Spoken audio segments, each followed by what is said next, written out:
This podcast is a collaboration between Costard and Touchstone Productions and the Dads from the Crypt podcast. You never loved me!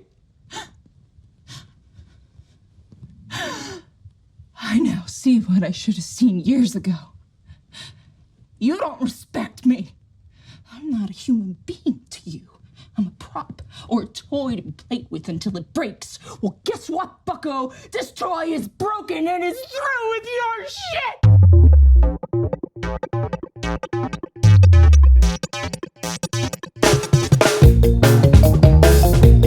Hello and welcome to another episode of the How Not to Make a Movie podcast. I'm Alan Katz.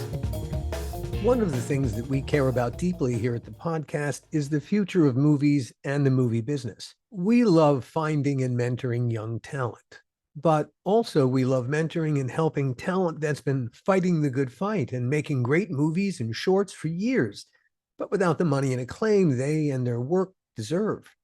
So today, I'm going to introduce you to two talented filmmakers who really do represent the next wave of filmmakers and filmmaking talent. The only thing standing between them and success is a break.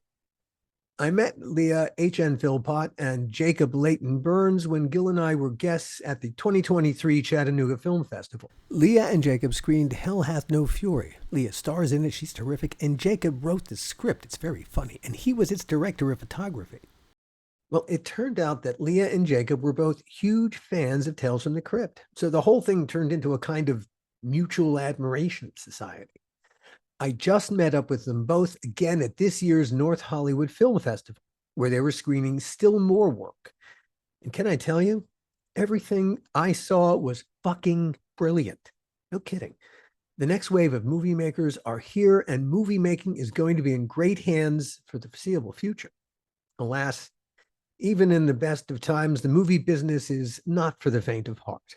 It's a brutal business filled with monsters, monster-sized egos, as this podcast has described on multiple occasions. My old boss, Joel Silver, comes to mind. But it also remains filled with really passionate artists who couldn't, wouldn't, and probably shouldn't do anything else because they're really good at movie making. Really, really good. Case in point, Leah N. Philpott and Jacob Leighton Burns. There she is. Hola. Hi. The one and only. And electric in blue. Yeah. And don't you know it?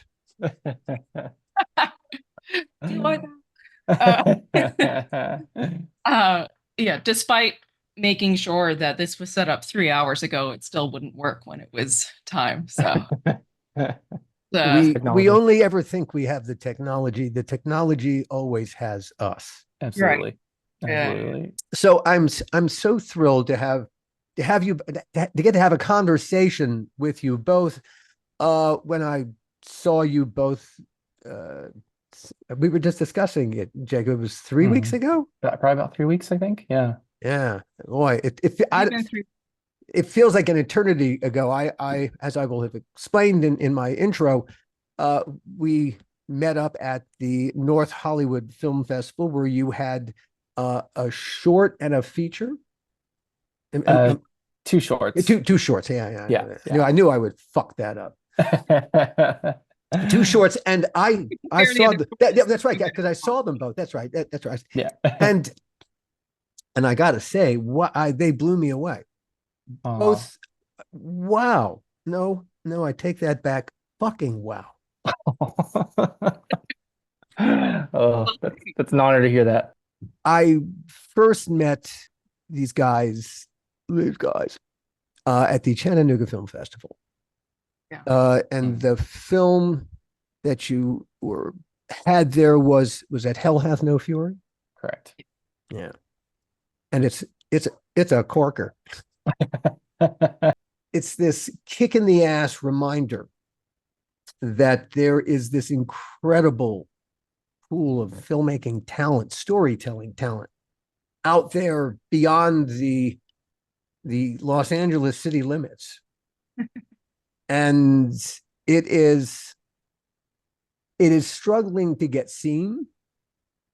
The well, we're going to talk today about that struggle to get seen, to take the idea and to find the audience, because it's the dream is if you can get a big enough audience, then people with money will look at you and say, hey, you know how to attract an audience. What else you got?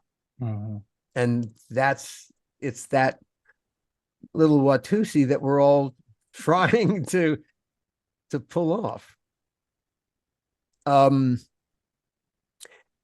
Now, Leah, you started in Newfoundland. It's a beautiful part of Canada, but it's kind of it's a little more remote part of Canada. Middle of nowhere. Yeah. It's kind of a hard place to come from, isn't it? I mean, I grew up in Baltimore, and Baltimore was a city, but it wasn't New York, it wasn't Boston, Right. it wasn't Philadelphia even. Yeah, it was Baltimore, man. It was real blue collar. And when I went to New York, I didn't brag about coming from Baltimore, because as I would always be reminded, I'm a hick. Mm. So I asked that question as a hick relative to the rest of the world that I grew up in. Was that a hardship? I think the hardest thing about being from Newfoundland is I don't think anyone is born there and wants to leave there. It is God's country. It's beautiful. You just breathe better there. But yeah, it's kind of hard to have a career in the film industry in Newfoundland. There is a film industry there, shows film there, parts of movies film there, sometimes entire features film there, but not enough to stay there and have it be your bread and butter. So if you want to be a working actor, the chances of doing that in Newfoundland are slim to none. You did you pop out of the womb wanting to sing and dance? Not exactly. I was actually a very quiet child. Huh. Yeah, my report cards, even in grade school, they used to say, Leah's very pleasant. She's loved Wow. class. It'd be great if she participated more. Were, And were, were you a jock in any way? I mean, your dad was a hockey player. He's the Hockey Hall of Fame. He's Ed Philpott. Wow. He's got a whole fascinating career. yeah, his stats sound like a video game for sure. But he never put me in hockey. I think he should have, because yeah, I was an athlete. Put me in figure skating, which I thoroughly enjoyed. But because he also was an RCMP officer, Canadian Mountie, we moved a lot, similar to the military. So when we moved to a town that required me to get up at 5 in the morning if I wanted to continue figure skating, I was no longer a figure skater. Let me just go back one half step. Excuse me. Before your dad became a Mountie, Yeah, he got an offer to play for the Toronto Maple Leafs farm club. that He is accurate. Yeah. he actually had a chance to go full on pro. Yes. He Yeah. was that good. Very much so. Yeah. Yeah. Hey, I do my research. Yeah. I'm Now, impressed. anyone who knows my father's career still talks about it today. It was very, very impressive hockey career. The thing was is that back then you couldn't play for a year or two and make millions of dollars. That wasn't the way of the world back then. And they played him so young that at a very early age he started to have problems with his knees and his back. Mm. He was, I think, 14 years old when he was playing with the men. So by the time that offer came, he was already having some physical issues and he knew he wouldn't last long. And he wanted to raise a family and be able to support that family. So he turned them down. He turned down the Toronto Maple Leafs and continued on Being a becoming. cop was kinder, gentler work. Yeah, on the knees anyway. Yeah. Yeah. All right. So when did this mania take hold of you? Yeah, so my parents put me in dance in grade 1, but I never found a dance group until grade 5. And in grade 5, I became a clog dancer. And I just rapidly jumped to the advanced class and then the show group, and what ended up touring with the group in Ontario that I was part of. And it was a group of ladies, and I was a little kid. There was only one other kid. The two of us were kind of the little ones that stood in the front of it. And then we moved back. Oh, Yeah, with fluffy crinolines and all. And then we moved back to Newfoundland, and I was the only clog dancer in Newfoundland. So when there were any local events and they needed that sounds like the title of a movie. the only clog dancer in Newfoundland. I don't know if that's true today, but back then it was. And so people would ask me to be kind of the entertainment at local events in between bigger acts and stuff. There was a Miss Teen Gander pageant, and I performed there. That was televised and stuff. So that was what got me out of my shell, anyhow. And that same year that I started clog dancing was when we started public speaking, and I think I won the public speaking contest that year. I went from not speaking to not shutting up. Do you remember what it was like coming out of your shell? I mostly remember my parents' reaction to it because my fifth grade teacher, Mrs. Restemeyer, wonderful, wonderful teacher. She called home to tell my parents that I had won the speaking contest. And I was in the kitchen when my mom got the call, and I can still see her on the phone. She said, "Wait, my Leah? Are you sure you called the right number?" My mom didn't even know I had written a speech. And actually it was about figure skating. But yeah, I don't know, that year everything changed. I think to uh, a bit of a humorous tidbit of my background is that my parents had my hair cut very short for my childhood. And until around grade 4 or 5, I think most people thought I was a boy. And so I think people just didn't gravitate towards me. And I didn't really mind. I was very creative and could entertain myself, but I didn't have a big group of friends or anything like that. Because I don't think anyone knew what to make of me. But then when my hair grew out, then I had more attention that I didn't necessarily want, didn't know what to do with. But it all kind of came at the same time in grade 5. And then in grade 7, uh, that's when the acting bug bit, because my brother Ryan, who is much older than me, was already an actor on the stage. And I remember seeing his first show, and he was just brilliant. And I just thought the only thing that could be better than watching him up there might be to be up there with him. And I joined the drama club that year. And 2 years later, I decided it was what I was going to do with my life. And I've never changed that path. It it was always there and always who you were. It just needed the right circumstances to spring, Yeah, I yeah, guess. yeah, definitely. And Def- yeah, it's and now nothing to be done. Nothing to be done with you. Just put her in Uh, movies. Now, Jacob, you are from Oklahoma City. Yeah, for a bit. I actually originally was the first part of my life I lived in Missouri, a few Okay. different towns in Missouri, but I've spent most of my life in Oklahoma City in particular, but currently I'm in Tulsa. What part of Missouri did you grow up? I was born in Kansas City, but my Huh. parents kind of moved around a lot. So the town I most remember, there's a couple of towns. There's Bland, Missouri. It's literally just called Bland, Missouri, small town. And then I spent a You lot of can't my write time. this shit. Yeah, yeah.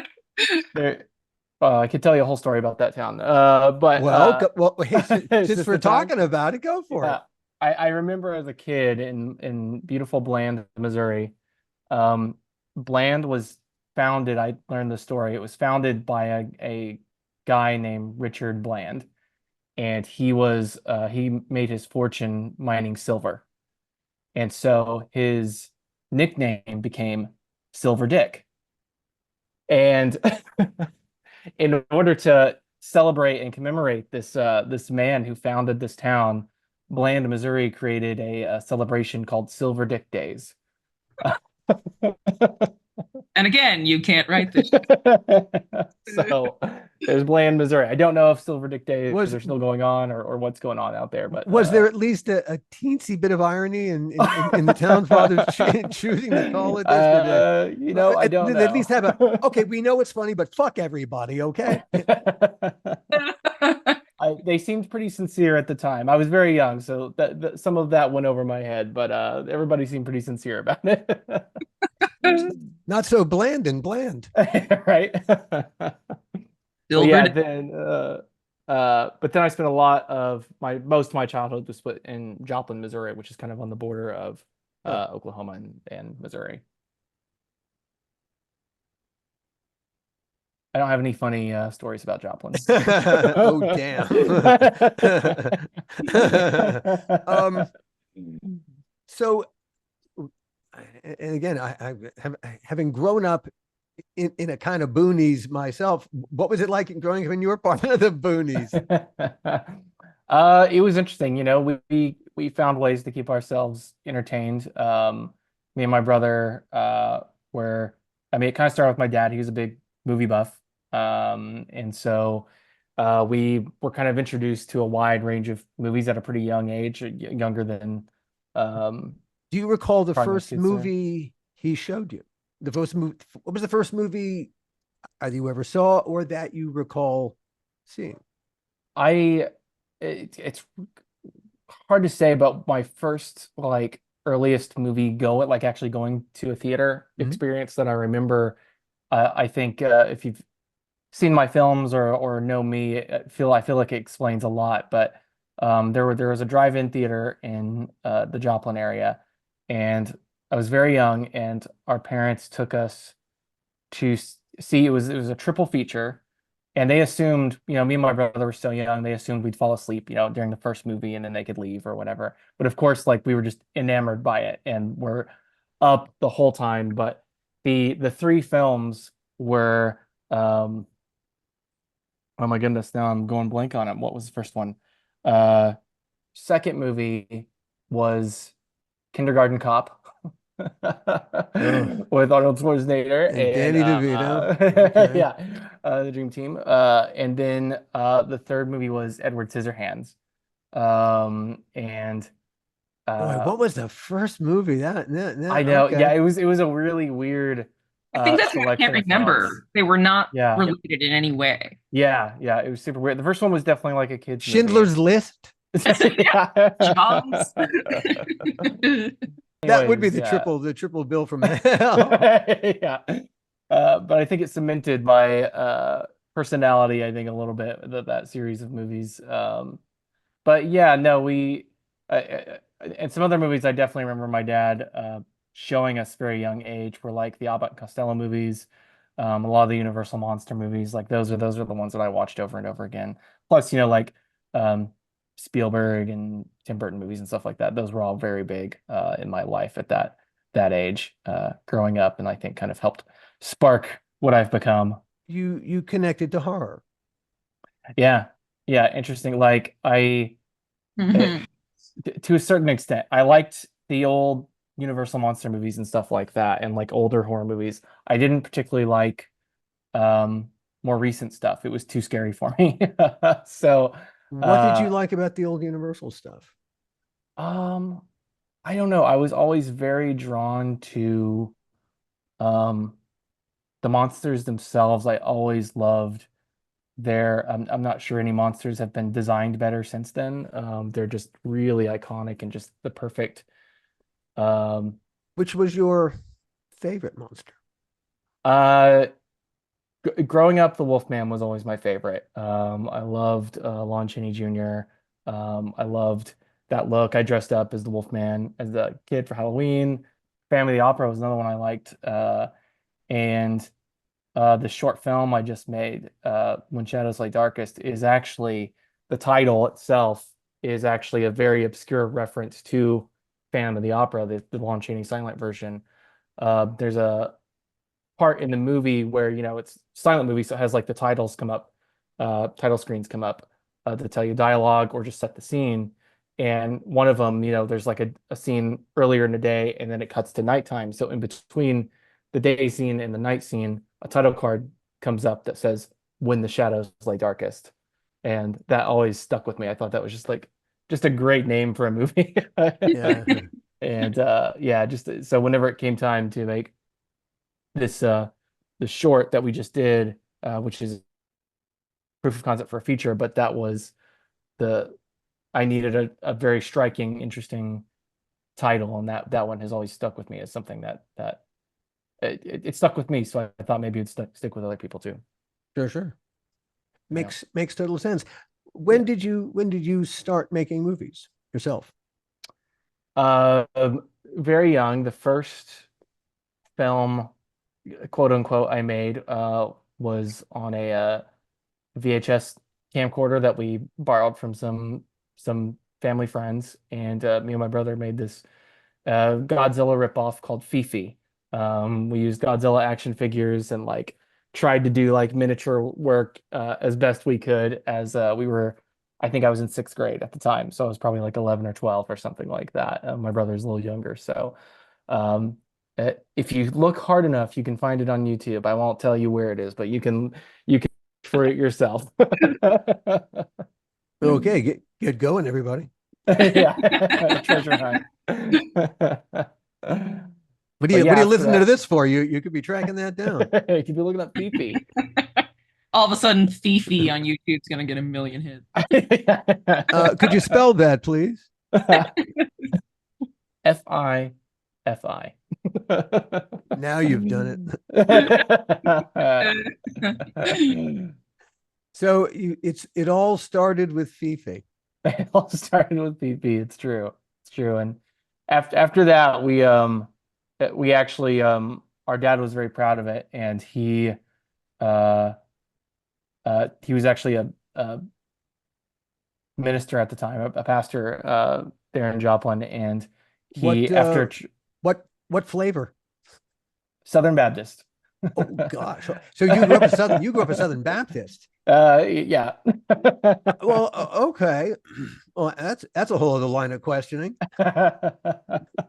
How do you feel growing up a Southern Baptist impacted your choice of genre? That's a great question. I hadn't really thought about that. I mean, uh the, the Southern Baptist life is a very unique way to grow up, and especially being a preacher's kid is even weirder. So I just spent a lot of time at church. I actually watched a lot of movies in church. My elementary school was across the street from the church that he was at, and so um, I would a lot of times after school I would just walk over there and spend the rest of his time at work there, and then we'd come home together. So I'd spend that time watching movies there. So yeah, I mean, I think it's I don't know. I'd have to think about how it's truly impacted what We'll I come do or back to anything that like question that. either Yeah. today or another day. But Yeah. uh, Leah, do you remember the first? What was the first acting role you got? Do you remember what that was? I don't know if I'm gonna say the name of this correctly, but it was in grade 7, and I believe the play was called American Graffito. And ironically, even though I now looked like a girl, I booked the part of Ray because they needed a tough guy who could also tap dance. Because the And premise was that something goes awry and everybody blames Ray because, of course, the bad guy in school did it and he has to prove his alibi. And he was at dance class. So, my scene, I had to clear the teacher's desk of all their items and jump up, do a time step. and there was a lack of tap dancing tough guys in Newfoundland. Yeah, Who? definitely a lack there. Yeah, I was Holy the cow!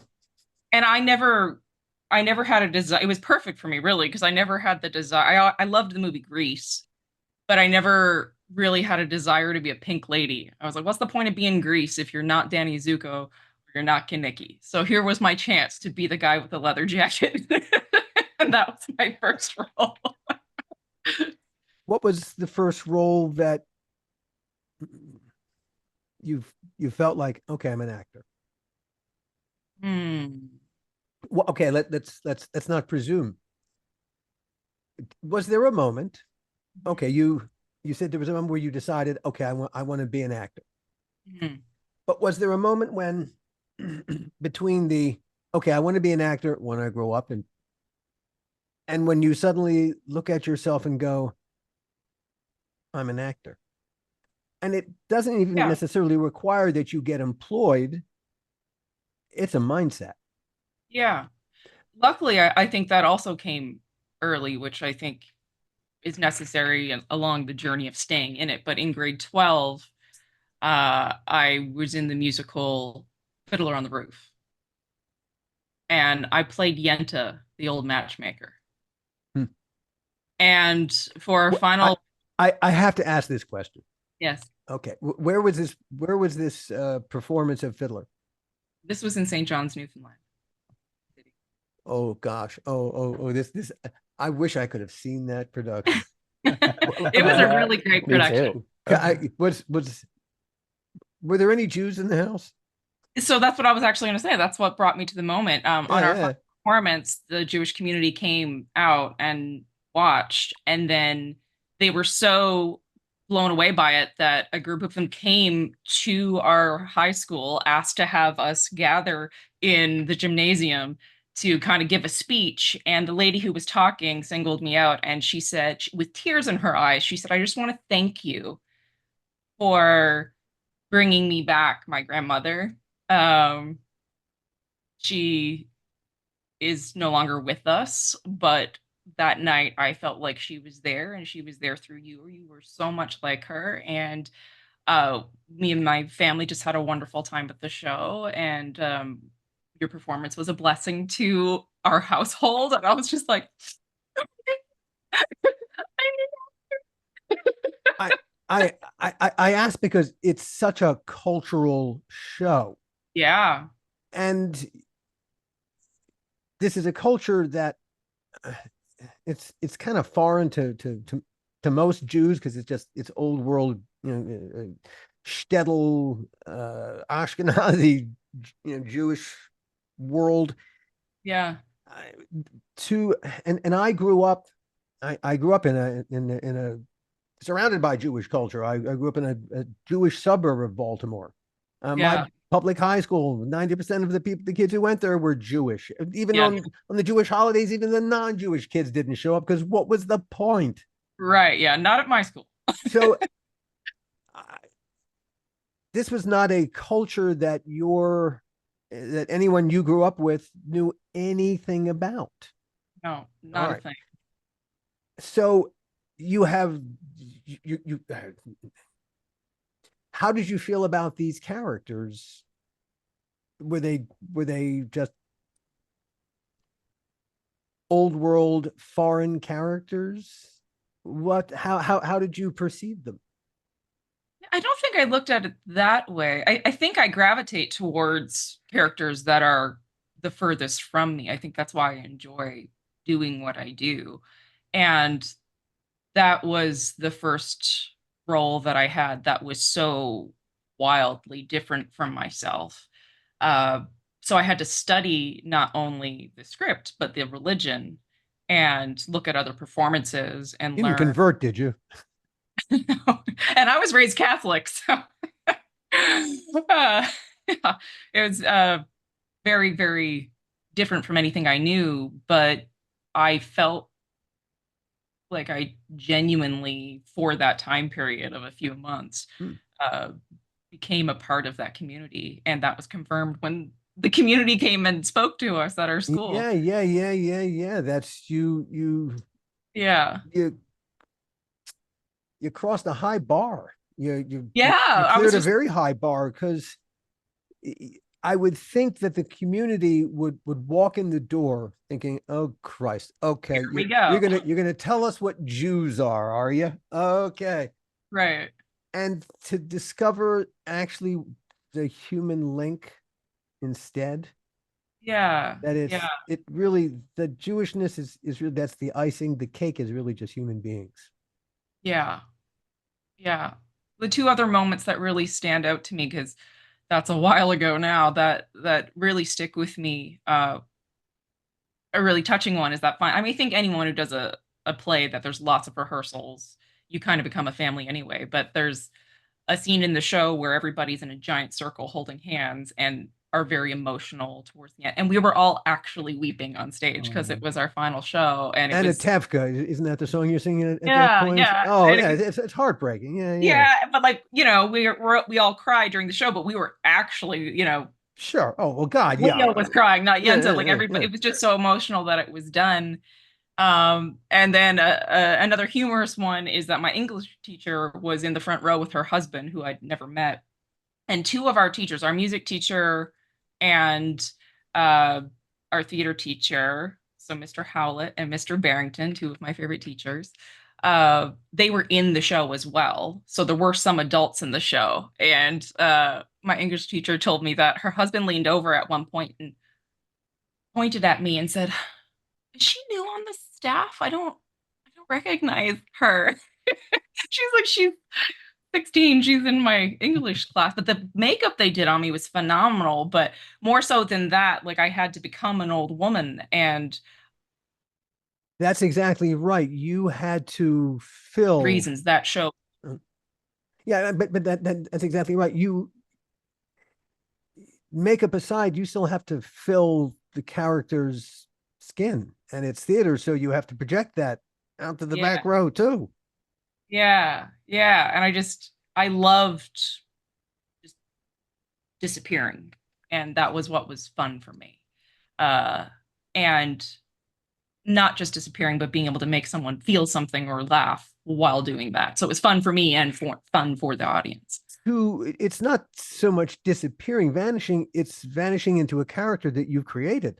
Yeah. It's going, it's not disappearing, it's no, no, no, no, no. It is, you created a variation of yourself.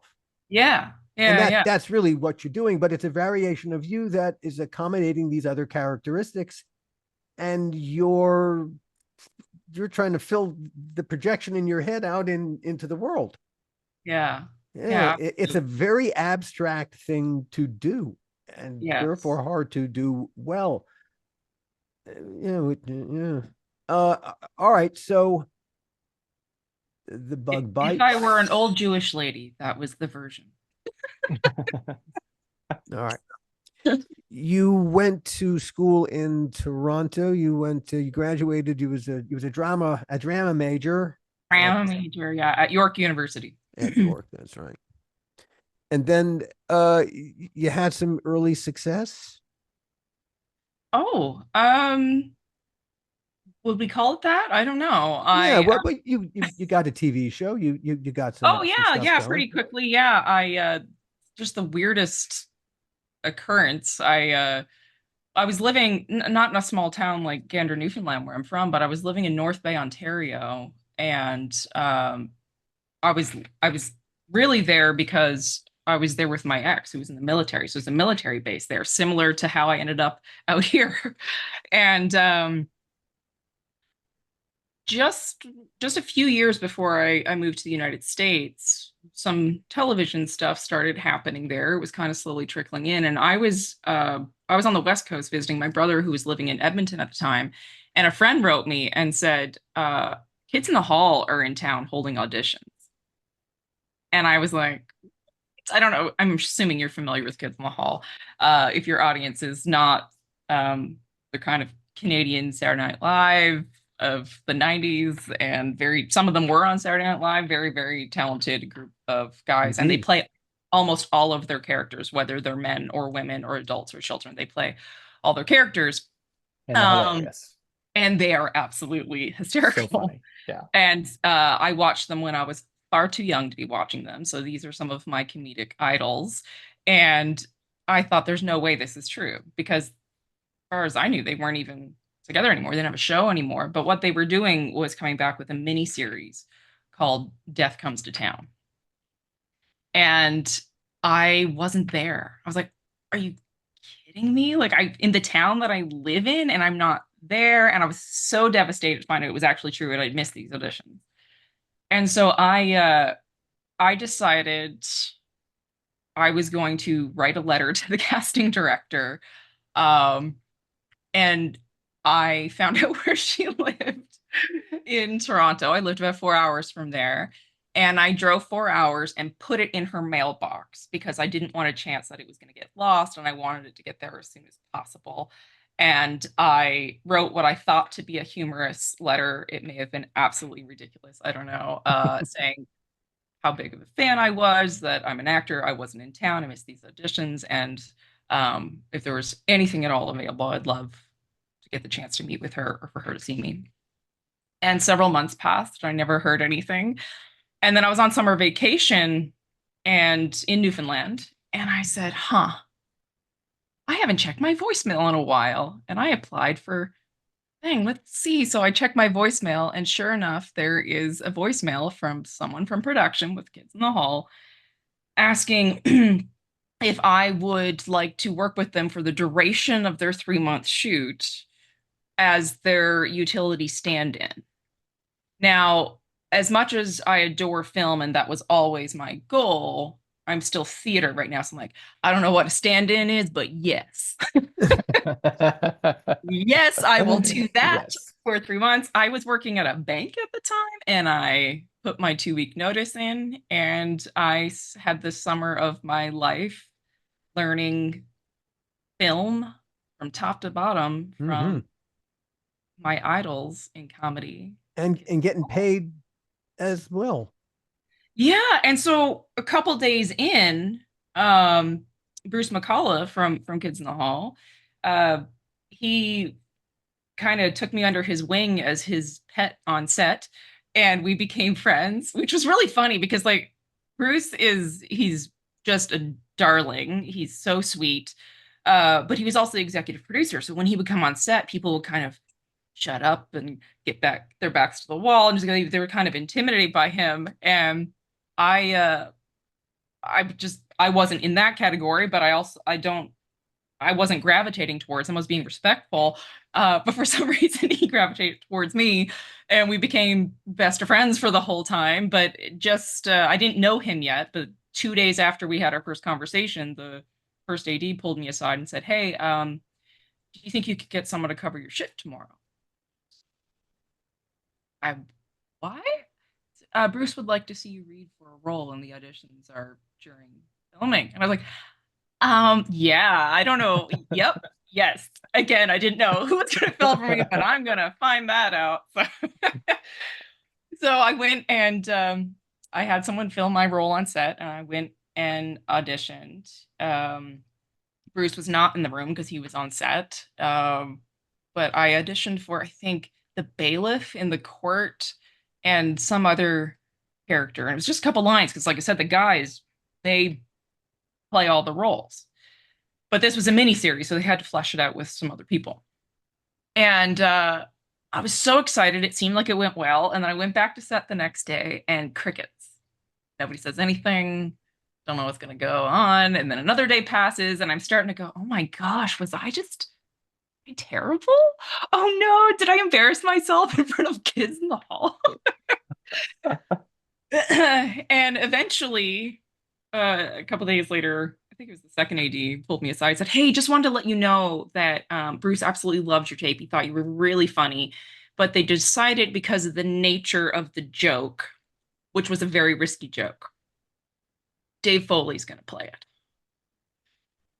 One of the other kids in the hall." And so I lost the role to Dave Foley. Hey, that's okay.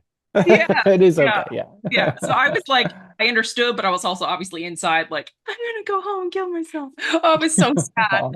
I was so sad. And then the next day I came back and they rushed me into hair and makeup and without a word, didn't know what was happening. I am normally the stand-in, which is hysterical. A utility stand-in for those of you who don't know what a stand-in is, you're the person who stands in for an actor. You usually look something like them so that they can light you while the actor is off getting ready. Same height, usually same color hair. complexion. Yeah, just so that the Yeah. lights look, it's kind of like how it's going to look on the Yeah, day. but I was what's called a utility stand-in, and I was a stand-in for all of the guys. So Mark McKinney, which is very tall, and then Bruce, who's very short.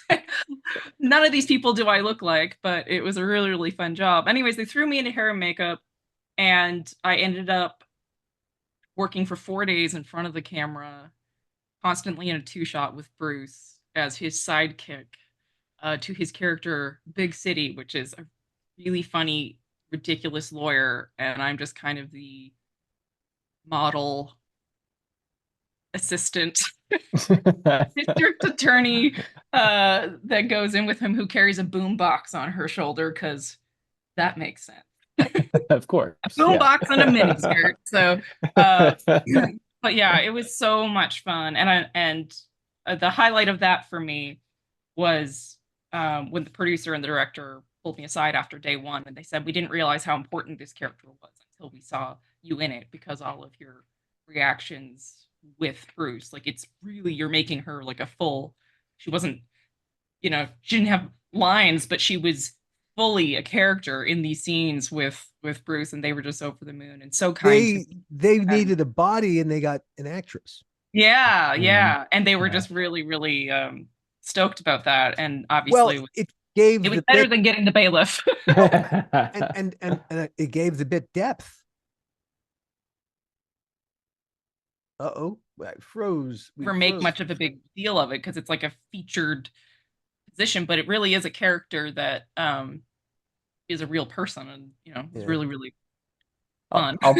I'll chime in and say, like, having seen Leah act in multiple types of projects, it's very widely different characters and stuff like that. That is one of her like skills, is she can always bring a depth to a character that maybe isn't necessarily on the page or something like that. Just like she'll just kind of throw in these little moments, just these little things that make you go, oh, this isn't just someone saying lines. This is a person, and they have a life beyond what we see on screen, and it's always really, really cool. Aww. It makes all the difference in the world. It's having cast a lot of actors. I would say I've never ever hired an actor to act. Yeah. Because the camera will see them acting. Yeah. Mm-hmm. Acting you can do on stage because you got to project it to someone in the back row.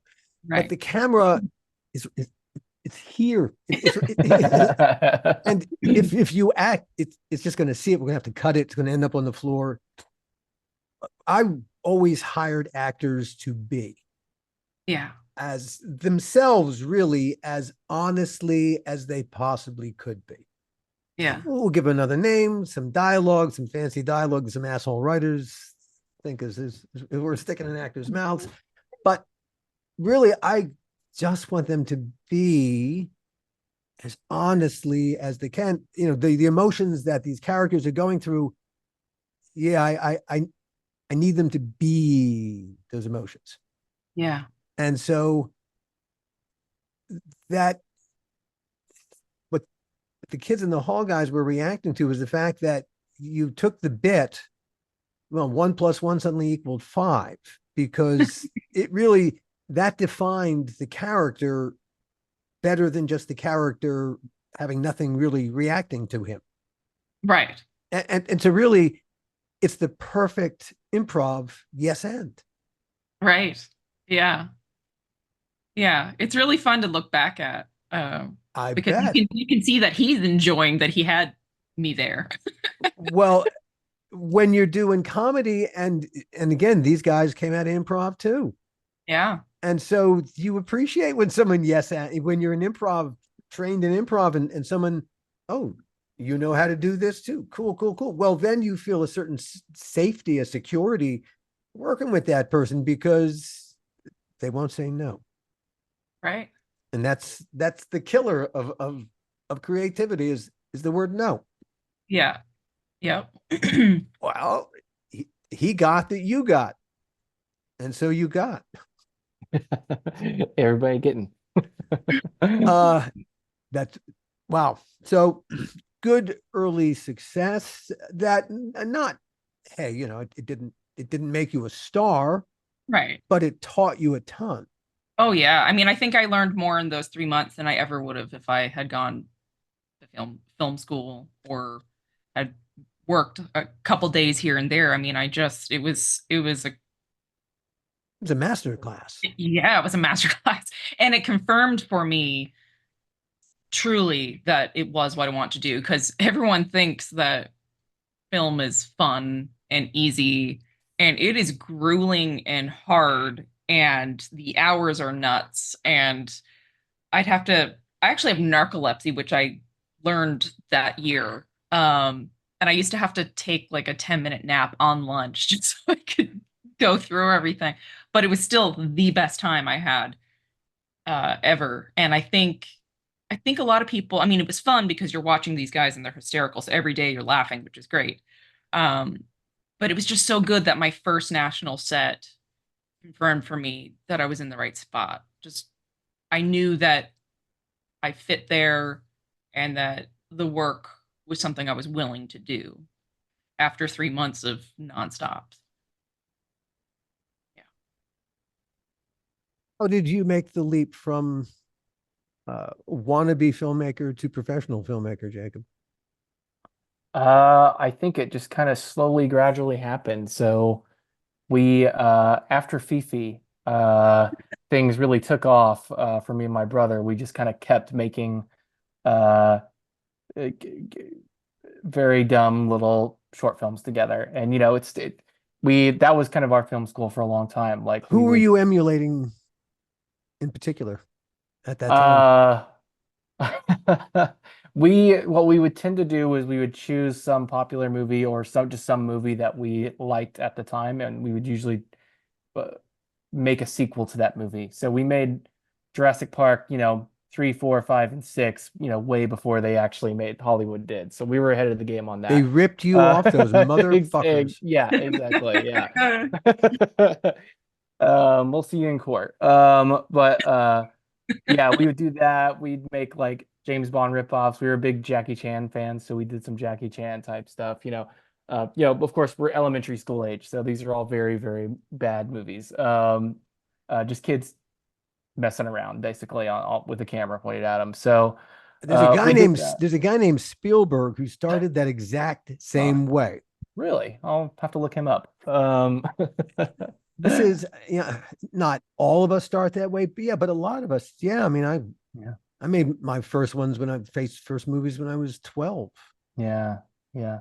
Uh, There is some sort of draw to it when you're a kid, just that trying to recreate that magic you're seeing on screen, and just like I was always very drawn to it and watched a lot. You don't see them as much on TV these days, but there used to be like a lot of like special effects, like how did they do it type specials on TV and stuff like that. And I would try to catch any of them that I could and learn things. And what I could, I would try to implement, as far as elementary school kids could do. But yeah, we just kind of kept doing that over the years and really never stopped. And so I think eventually they started getting better and we started to get a little bit more structure. And I did eventually go to film school at Oklahoma City University, where I learned under uh, two great people, Fritz Kirsch and Gray Fredrickson. And what did they teach you? they what I really enjoyed about that film program was it was a really healthy blend of the production side and the like film study side. So that's where I was really introduced to things. I went there, excited to learn about Star Wars and Godfather and all these like really big movies that everybody knows, obviously classic, great movies, but they expanded that reach to I was a little bit ahead of people because I did like a lot of classic film and like I'd like those Universal monsters and stuff like that. But still, there was a lot of classic American cinema that I hadn't seen, and then What was the revelation? international. What was were there any particular films that wow? Totally. Who knew? Yeah. Definitely once we started getting into like the international films, the one that has always stuck out to me was Werner Herzog's Aguirre, Wrath of God. Um, Starring the Insane Claus Kinski. It is it was definitely one of those where I was just like, oh wow, movies can do this. Like it just kind of started to change my perspective of not just movies weren't just entertainment, they could also like be something much bigger than that, and an expression, a human expression and stuff like that. And I, I kind of I then kind of dove into, I loved Werner Herzog, but then also I was really drawn to like the French New Wave and stuff like that, Truffaut, and I loved Jean-Pierre Melville. Um, yeah, I just suddenly realized there's obviously a lot of great American movies, and we watched a lot of those too, but the international cinema definitely was what kind of turned my world upside down a little bit and made me kind of think about things a little bit differently. And so I now, as a filmmaker, like I still like the uh I like to try to find that blend or that healthy balance of like what is fun and entertaining, but also maybe, in the subtext there's something deeper there that you can find, either about, could be about, you know, yourself or humans, or maybe it's just me expressing something I'm going through. But, is there a way we can, like my feature film Shifter is a time travel horror movie, but in a lot of ways it's also kind of an exploration of like grief and depression and stuff like that, but told with time travel. As one does. Exactly, Why yeah. not? That old story. But yeah, that was a very illuminating time for me as a filmmaker. And then, also on the other side, it was just really great for just learning, the basic stuff, like how do you set up a C-stand?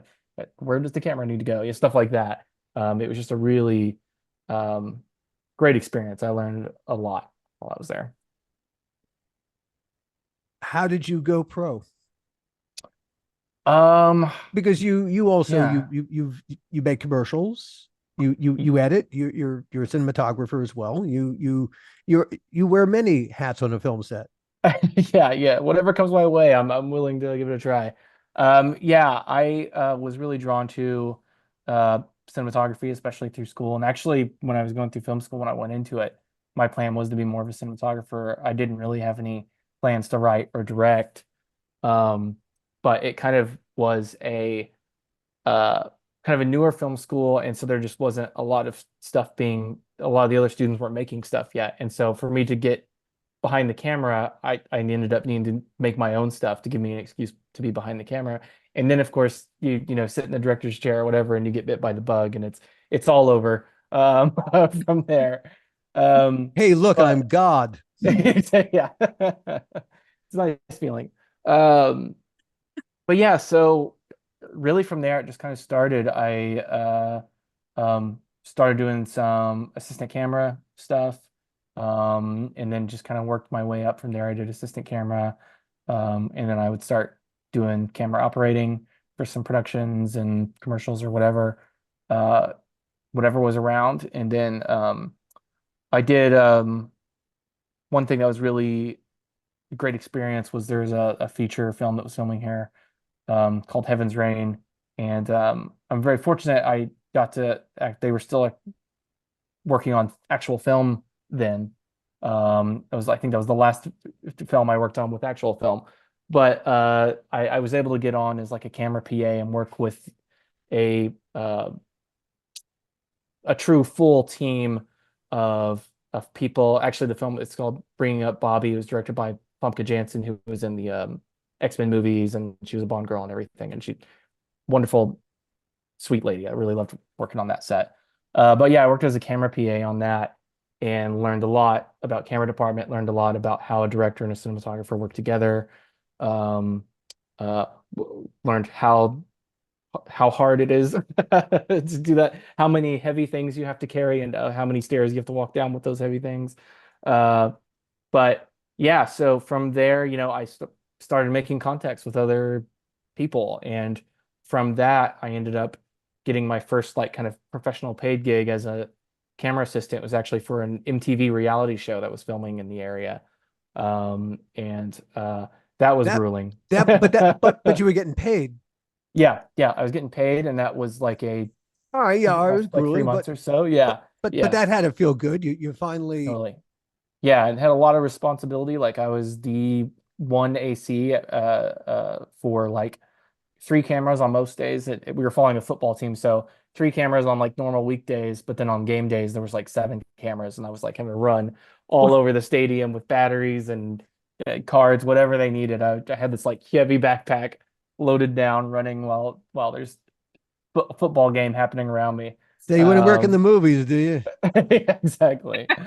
Um, but yeah, so that was my first professional paid gig, and same thing, you just keep meeting people along the way, and people need something and they give you a call, and um, worked on a lot of short films, and then eventually, yeah, started doing like cinematography stuff. And I always tend to shoot my own stuff throughout the year, so I was still getting practice with that. But as a professional, yeah, so much of it is just who you know and who knows you, and being available and in the right place at the right time. Indeed. So Yeah. okay, so Jacob is off doing Jacob stuff, and Leah is off doing Leah stuff. How do the Jacob bubbles and the Leah bubble crash into each other? Uh, it's funny. So I think we knew of each other and had seen each other's projects, here or in Oklahoma City, and so we just kind of had a general respect from each other, but we hadn't really met each other or really conversed or anything like that. And I actually had worked for a company and as an editor, and Leah had acted in some of those projects, and so some of her stuff came across, my computer as stuff to edit before we'd ever met. And so that was kind of my first introduction to, I've cut you. yeah, Yeah. Yeah, exactly. we were actually friends for a while before I knew that. And then when I found out, I was like, whoa, you edited all of those? Why didn't you tell me? He's like, oh, it's kind of a creepy thing to say. I, I used to have to look at you a lot. Yeah. But yeah, that was my first kind of interesting. I'd seen her act in some things, but then like actually seeing all the different takes and seeing, her performance and how, like as an editor, I was crafting it, but she gave so many, each take was, some actors they give you one usable take and all the others aren't that great, but Leah was one of those that like every take was usable but also unique. And so you could kind of play it She actually made it multiple ways. hard. She made the work Exactly. hard, is what Yeah. you're So I saying. didn't like her. I did not like her. Really, you should. Oh, can you just do it the same fucking way, would you please? Not being creative. Fuck Yeah, me. exactly. Yeah. What the heck? So yeah, and then it was a few years later. I don't know. Do you want to tell us that's how we actually started, how we met? Like, I've there's been so many different Yeah. almost meets. I'm not actually sure which one you're referencing, but I think like Stick Up was what I What's was the thinking movie of. Yeah. version? Stick well, Up. yeah. Yeah. So you're talking about Stick Up, yeah? Mhm. Yeah. So Chris Oz McIntosh, who you also met and saw his film Flint at North Hollywood Cinefest. Indeed. He made another film a few years ago called Stick Up, and he hired Jacob to be his cinematographer. And at the time, Chris and his wife were putting a roof over my head during the pandemic. And so I offered my services. I said, put me to work. I can work on your set. And he said, Leah, you're an actor. I can't ask that of you. I was like, dude, you are putting a roof over my head. Let me help. And so he made me Jacob's second AC.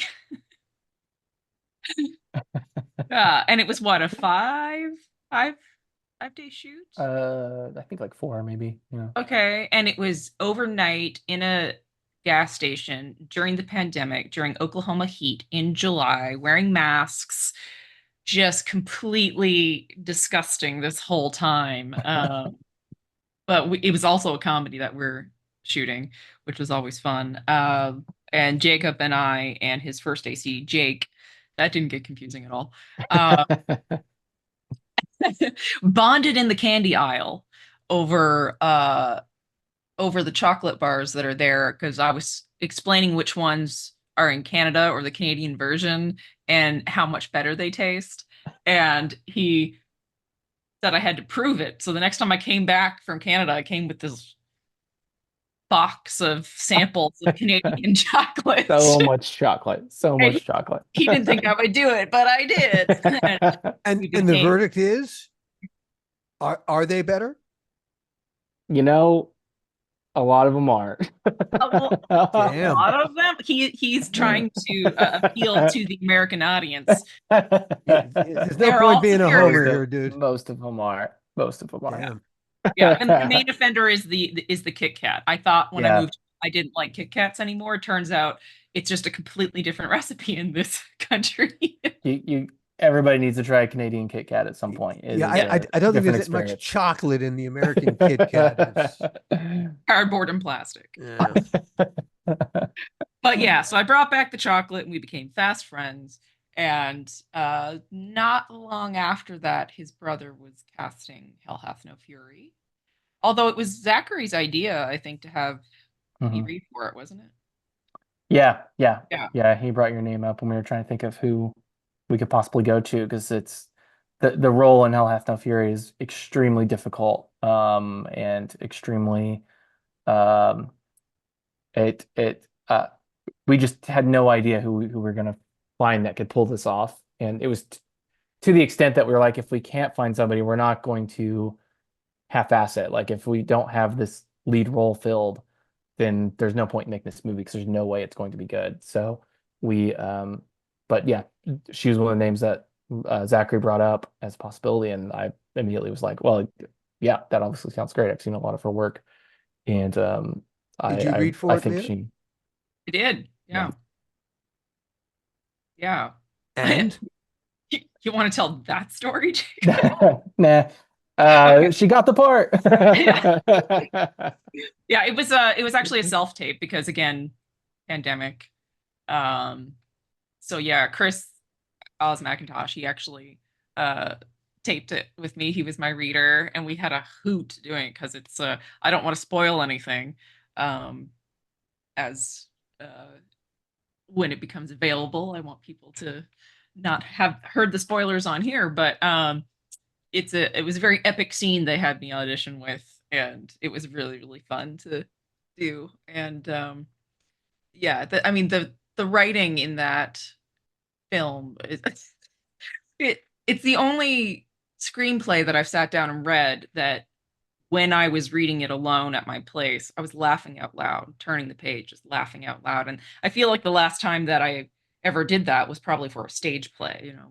You know, stage plays have really, if it's a comedy, often have really strong writing. But when it comes to comedy and films, especially indies, I don't see that a lot. so where is that project presently? It is, so we can't say anything yet officially, but we will have news on where everyone can find it very soon. And Big we're news very is excited coming. about that. Big news is on its way. Yeah. Excellent. So it will be distributed?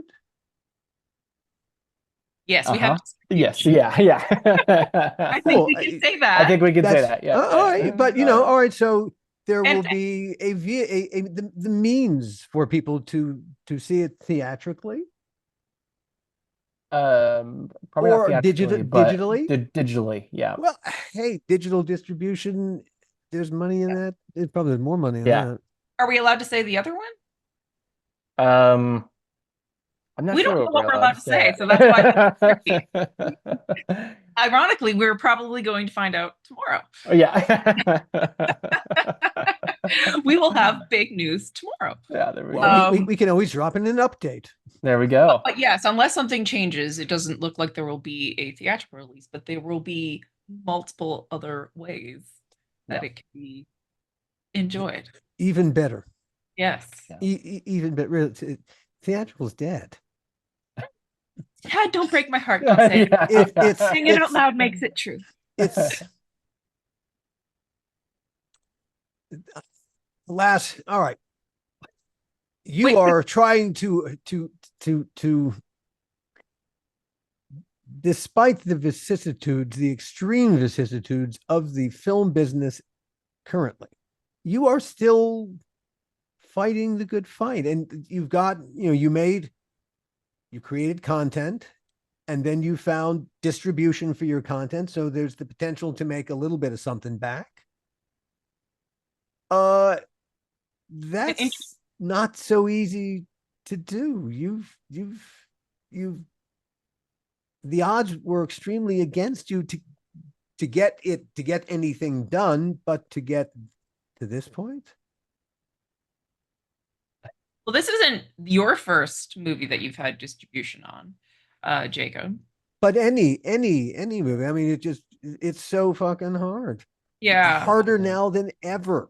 It's not getting easier. Yeah. Interesting tidbit on this movie specifically with distribution. The distributor found our film at the same festival that we met you in Chattanooga. At Chattanooga. Oh. Mm-hmm. And they reached out. Yeah. What is it like doing the festival circuit? How many festivals have you been to with this movie? I don't know. I'd have to count that up. The festival scene and circuit is very it has its ups and downs. It's very hard to. There's just so much competition out there. It's really hard for your film to stand out, and you get just part of the process is you're going to get rejected by a lot of festivals, no matter the quality of the film. It's just a fact of life, but when you can, we were extremely fortunate with Hell Hath No Fury, like getting into places like Chattanooga, No Host Cinefest. Where else did we get into? We got into a lot of great festivals, and luckily had a really great response from the crowd every time. Anytime you make a comedy, you want people to laugh in the right places at the right time, and we're always very pleased, and even us, we're all very proud of the movie, and we laugh just as much as everybody else is, but it's always a great feeling. Of course, some of our best screenings were kind of our hometown screenings at Dead Center Film Festival. Yeah, we had 500 people show up. Yeah, we sold out our screenings here, and we're the talk of the town during that festival, and it was just a really great feeling. It really, when we had those screenings here at our Oklahoma premiere, we had already premiered. We premiered in New York, but our Oklahoma premiere was at Dead Center Film Festival, and that's the one we had the 2 sold out screenings. And like Jacob was saying, everybody laughed in the right places, and it was wonderful. It was such a great experience. But you're also aware that at least a third of that audience, if not more, are your friends. So you're always thinking maybe they're leading the laughs. But what was so great about being able to tour from New York to LA with it was, except for that screening, really, we were screening to strangers, and every screening we had, the jokes landed and in the right places, and different audiences would discover different bits, or they might laugh harder at one joke than another, or one might, there might be a couple chuckles, and then in a different one, they're just dying at that bit, so it was fascinating. And also, that was when we knew we might have a chance with distribution, because if the strangers are liking it just as much as your hometown, and then we had virtual screenings, and we're like, man, this is really hard because it's a comedy, and even a blockbuster comedy, you want butts in the seats at the theater because it helps people break out into laughter when the people in front of them, behind them, next to them are laughing. But we were fortunate. Comedy is especially a group experience. Right, exactly. You can enjoy it more, and you might not even find a movie funny that you watched alone, but watch it with a group later because this is funnier than I remember it being. I had the reverse experience when I was a kid growing up. One of my early influences were the Marx Brothers. Yeah. In Baltimore, where I grew up, at 4:00 in the afternoons, between 4 and 5:30, when the news started, they would run old comedies. W.C. Fields movies, Jack Oakey comedies, and the Marx Brothers. Yeah. And I remember the first, I had a cousin who was 2 years older who was into them first, and he turned me on to it and said, "You got to watch them." And I remember the first time I ever saw Groucho Marx in the movie Horse Feathers, singing as Quincy Adams, Wagstaff, whatever it is, I'm against it. Got me. You had me. You absolutely had me. And I watched Marx Brother movies by myself for years and laughed at them. I knew I could recite them out loud. I knew them by heart. Great movies. Then I went to Vassar, and every Friday night they had classic movies, and they played Duck Soup, and I knew Duck Soup was funny. Yeah.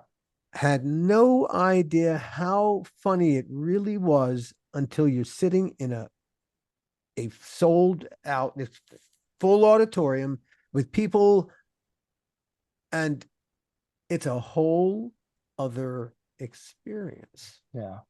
Yeah. Like nothing else. It really comes to life Yeah. with an audience. Yeah. Absolutely. And for that reason, we were nervous at the festivals where we had virtual screenings. We just thought, oh, like, is this going to work for the folks at home? And even there, we were very pleasantly surprised because there were chat rooms where each film would get a chat room and people could discuss. And I mean, I genuinely was surprised because, like, I know the movie's funny, but I just also know that even for me, I find things funnier if I'm with a group. But the response, even virtually watching at home, was really, really overwhelmingly positive. And people were, writing things, but like blacking them out because they didn't want to put spoilers for things they were laughing at. And I thought, maybe just maybe we will get distribution on this movie because everyone seems to really enjoy it. Yeah. What else can you tell us about Hell Hath No Fury that doesn't give anything away, but it's I dare not because I don't want to be the one who fucks this up. Yeah. What else is it essential to know, or would it help to know about this terrific movie? Yeah, so Hell Hath No Fury is a dark comedy. It's about a husband and a wife who separately and unknowingly plan to murder each other on the same night. And of course, hijinks ensues. We took a lot of inspiration from kind of bringing our classic movie influences like screwball comedies and stuff like that. We tried to shoot it and block it in such a way. That's one of the reasons we needed someone of Leah's caliber. And then want to give a shout out to Jake's novel, who plays the husband Silas, who also just the two of them have just such great chemistry. And the two of them, and then my brother Zachary did pretty extensive rehearsals ahead of time to really flesh out all these moments and really lock down the blocking and stuff like that. So it's a very unique movie. We kind of it kind of came out of frustrations of trying to get like bigger projects off the ground. And we were like, we just need to do something fun and something for ourselves. And if anybody else likes it, great. But ultimately, we just wanted to make ourselves laugh and just have some fun on a film set again. And it truly was like, I easily probably the most fun I've ever had on a film set. Like we just had a really great cast, really great crew. Like just everybody really gelled, moved very fast, very efficiently. But we made a very unique film. There's not really, the closest I could say is, like some of the Coen brothers movies, like kind of a little heightened in style, overall aesthetic and stuff like that. But even then, I think we kind of have created something new, very energized, very fun. We always say our influences were like screwball comedies like Arsenic and Old Lace, some dark comedies like Fargo or Clue, and also a big influence was Looney Tunes. So we just kind of threw it all against the wall and saw what stuck, and luckily people are liking it, which is a really great feeling. Among the benefits of living this life is you get to make these projects and have these collaborative experiences. Yeah. But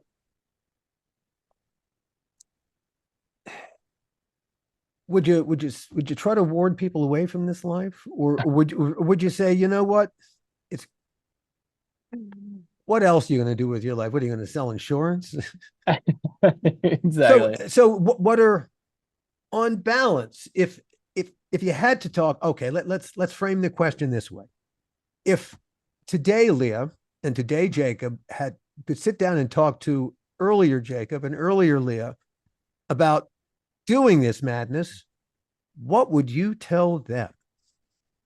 Well, I also coach actors, and what I will always say to my students is if you don't absolutely love this, if there is anything else that you love more, go do that.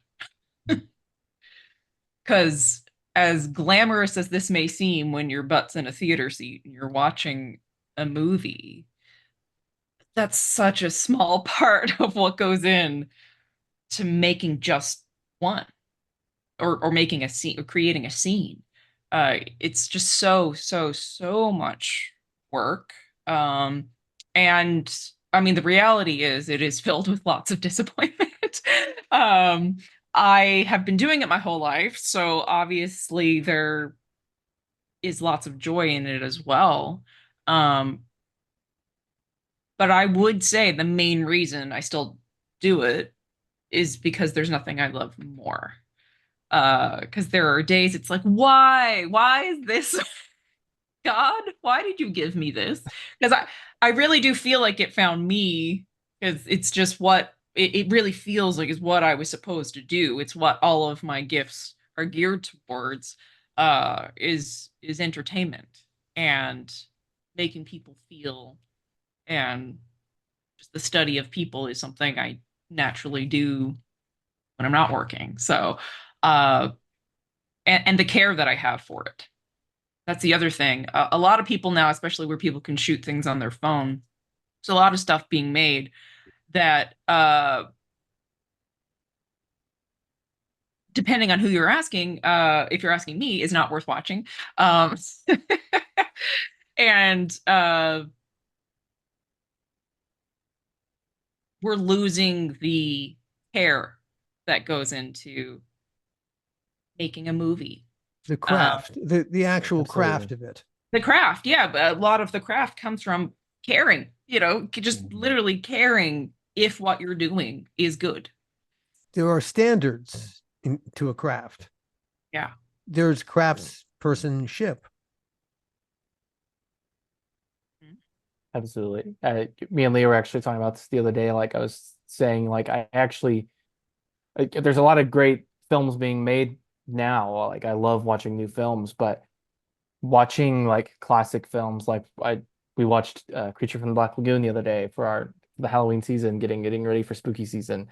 And after the film, I was just like, man, I just get so much more inspired and excited to go do stuff watching these old films because like uh it it there was a different type of approach to crafting the film overall and the scenes and stuff like that. And like even It wasn't like a trauma movie. yeah, yeah, exactly. Like they're I don't know, like there's just something about it, like everything just seems so much more impressive then. And low budget movies back then, big budget movies, like obviously there's always been bad movies, that's always been a thing, but there was just a different level of craft and a different level, kind of starting level of in order to get a film all put together, like you needed kind of a certain level of knowledge and craft in the field to get it to work at all. And I think now obviously technology is great, and I think you could definitely make a movie on your phone, but you still have to treat it like a film, like a craft, and like you're building something. And um, so yeah, I think that's something like I try to instill in yeah, newer filmmakers, and it's something I have to remind myself too. Like I always want to. I'm still learning. Like I don't think I've perfected anything. I think there's a lot for me to learn, and watching movies is a great way to do that. I think that's another thing. It's just watching movies. I think a lot of people. I'm surprised how many filmmakers I come across who really don't watch that many movies. That's And shocking, isn't it? yeah, Yeah, Very and much. I'm always surprised, and like And for me, that's my unfamiliar. favorite thing. Yeah, and they're unfamiliar with classic movies. Absolutely. Yeah. Yeah. It's kind of like thinking you can learn how to paint or draw without doing the human figure first. Yeah. Yeah. It's I don't know, it just seems kind of 1 + 1, man. You gotta get to two. Yeah. Okay. Uh Yeah. And to add on to what we were talking about the other day, I I think it was in the same conversation, Jacob, but I was saying Yeah. I feel like almost the fact that we do care so much and you have such vision to make your films just really pop and look different that unless someone actually who's deciding who gets into these festivals is really a filmmaker themselves or studies film themselves, they might just think it looks weird. Mhm. You know, Mhm. it might be Mhm. a hit against that it's so creative looking and so interesting looking and so technically sound because they're basing the comparison to what they see on TV today, which is all very flat. And there's not as much attention to the way something is lit or uh yeah, even something as simple as the way a scene moves and the blocking. Mhm. Like you were saying, we did a lot of Yeah. rehearsal for Hell Hath No Fury. One of the reasons we did that is because we have a lot of oneers in that movie. And in order to do that, we need to make sure we're moving where the camera is going to be because we don't have 21 days to shoot this thing. We only have 10 and a half. so yeah, it's much more choreographed Yeah. Yeah. Yeah. indeed. Yeah. What All right, so you've got this one sorted out, apparently. What's next? Yeah, we are so this short film that's kind of on the film circuit now, When Shadows Lay Darkest, is kind of our take on a slasher movie. We've kind of uh turned that genre upside down and kind of tried to find a new angle on that. There's lots of slasher movies out there, and we wanted to see if we could do something different and unique with that genre. And so uh, the short is a proof of concept for a feature. There's a feature-length version we would like to make. So we're taking it on the circuit, um, hoping to build some contacts and find some opportunities to get the feature-length version funded. So the short film is essentially the opening scene of the feature film. There's an element of being watched to it that's especially creepy.